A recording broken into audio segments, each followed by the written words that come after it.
Hello everyone, welcome back to our channel SR study solution. आज की इस video में हम विलियम वर्ड्सवर्थ की poem ode on intimations of immortality का क्रिटिकल एप्रिसिएशन का क्वेश्चन करेंगे।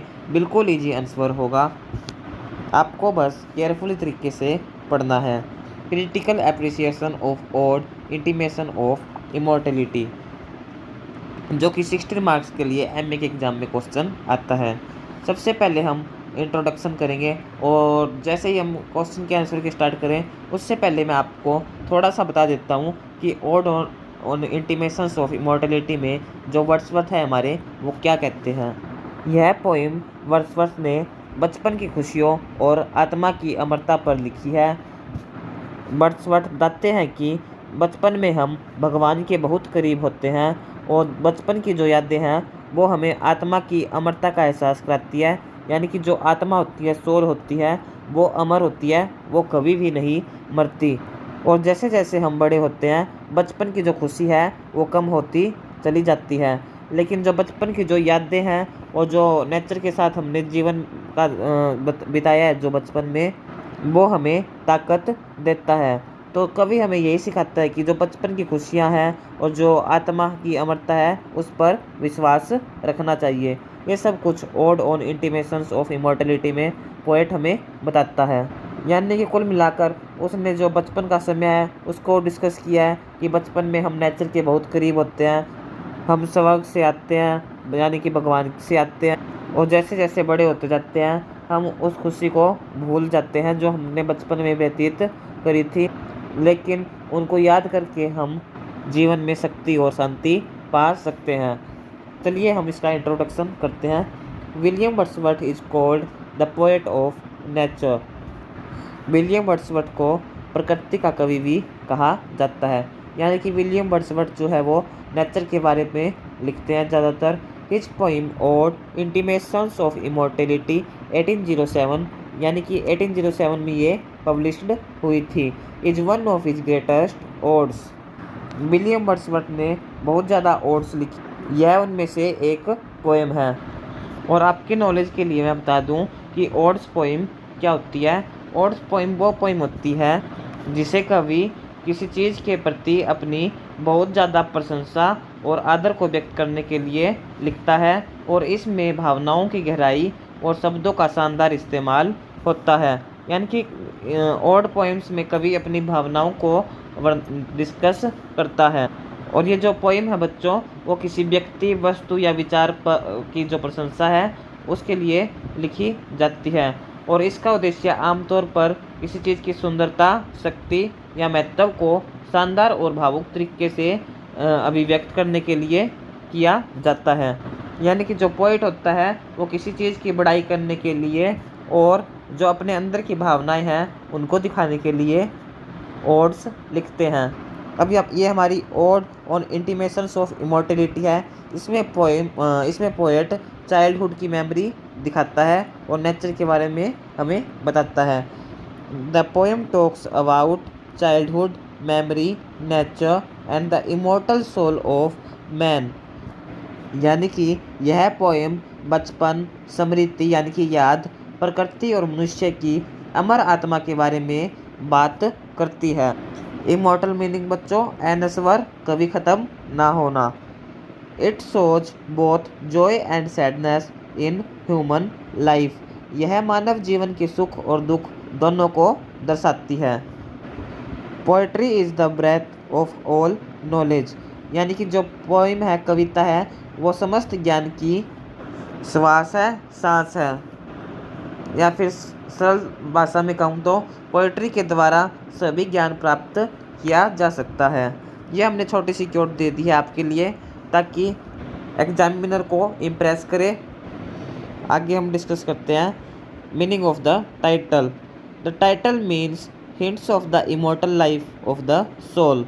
टाइटल का अर्थ है आत्मा के अमर जीवन के संकेत। यानी कि जो टाइटल है, ये इसका मीनिंग यही है कि जो आत्मा है वो अमर है, इसका संकेत वो हमें वर्ड्सवर्थ देते हैं। Wordsworth believes that in childhood we get small sign of heaven and purity. Wordsworth का मानना है कि बचपन में हमें स्वर्ग और पवित्रता के छोटे छोटे संकेत मिलते हैं, but when we grow older this signs slowly fade away. लेकिन जैसे जैसे हम बड़े होते हैं ये संकेत धीरे धीरे फीके पड़ जाते हैं।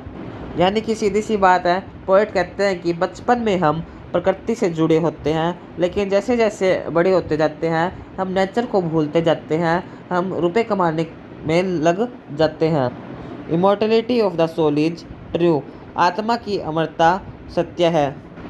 Theme of childhood, Wordsworth says childhood is close to heaven. Wordsworth कहते हैं कि जो बचपन है वो स्वर्ग के करीब होता है। A child is pure and full of Joy, बच्चा पवित्र और आनंद से भरा होता है। He sees the world with fresh eyes and divine light, वह दुनिया को नई आंखों और दिव्य प्रकाश से देखता है। वट विद एज, लेकिन उम्र के साथ this heavenly vision begins to fade, यह स्वर्गीय दृष्टि धुंधली पड़ने लग जाती है। Heaven lies about us in our infancy, स्वर्ग हमारी शैशवावस्था में हमारे आसपास विद्यमान है। अब ये इन्फेंसी क्या होती है, शैशवावस्था क्या होती है बच्चों? यानी कि शैशवावस्था वह होती है जो बच्चे के जीवन की अवस्था होती है जो जन्म से लेकर लगभग 2 वर्ष की आयु तक होती है।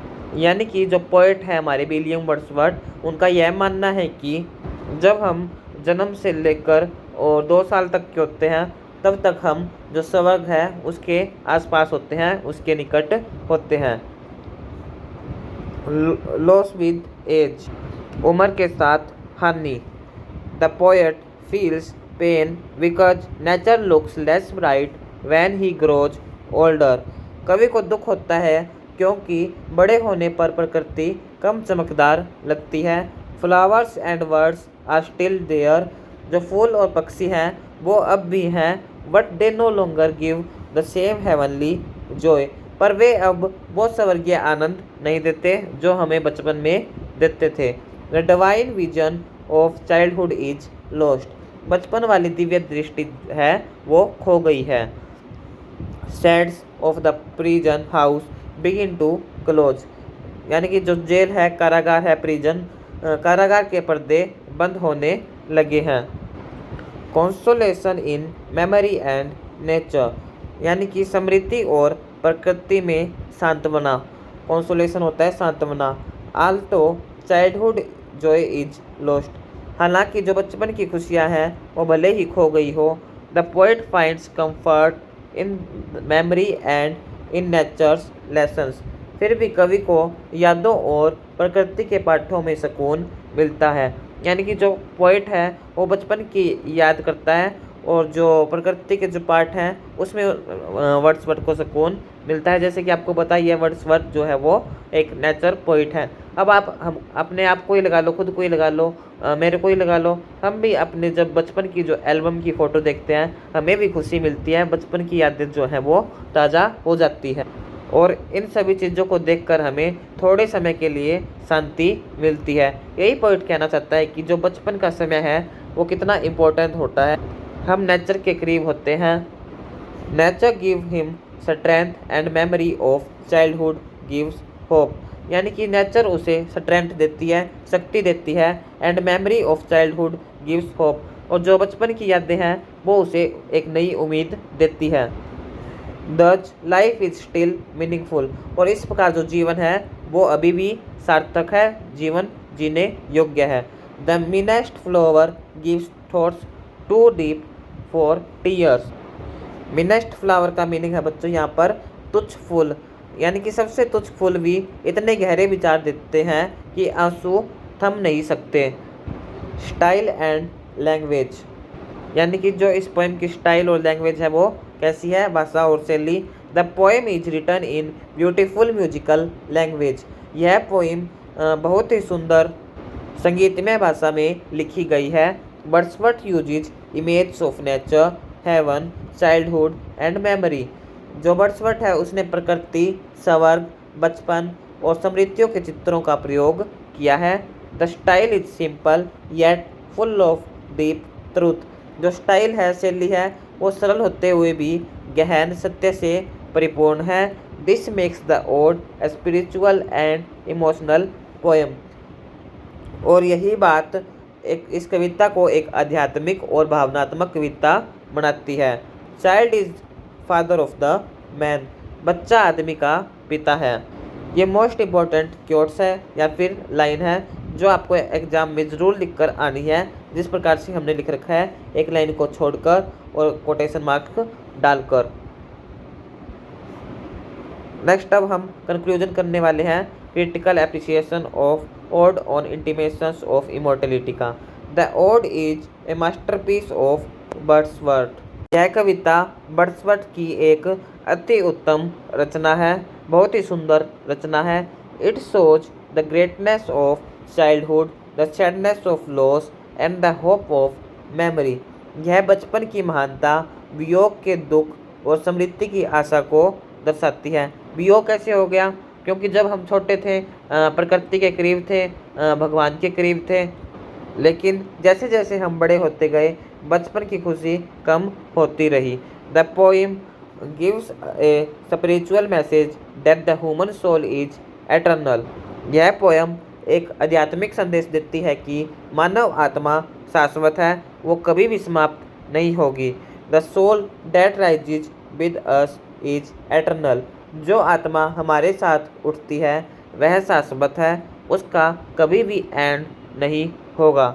यह हमारी odd on intimation of immortality poem थी और इसका क्रिटिकल एप्रिसिएशन था 16 मार्क्स के लिए। आपको पोएम भी समझ में आ गई होगी और इसका क्रिटिकल एप्रिसिएशन भी समझ में आ गया होगा कैसे करना है। मोस्ट इम्पॉर्टेंट है, सबसे पहले आपको इंट्रोडक्शन लिखना है, उसके बाद टाइटल का मीनिंग लिखना है, यानी कि जो odd on intimations of immortality है इसका क्या मीनिंग है, यानी कि आत्मा की अमरता के बारे में पोएट बात करता है।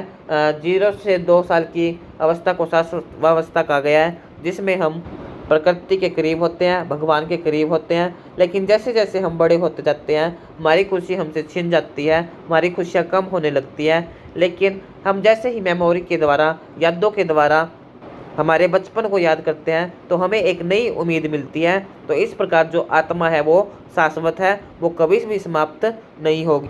यही सब कुछ इस पोइम में है। और क्रिटिकल एप्रिसिएशन में हमें जो स्टाइल है और जो लैंग्वेज है वो कैसी है वो भी बताना होता है और कंक्लूजन एंड में देना होता है। जैसे कि हमने आपको सारा कुछ बता ही दिया।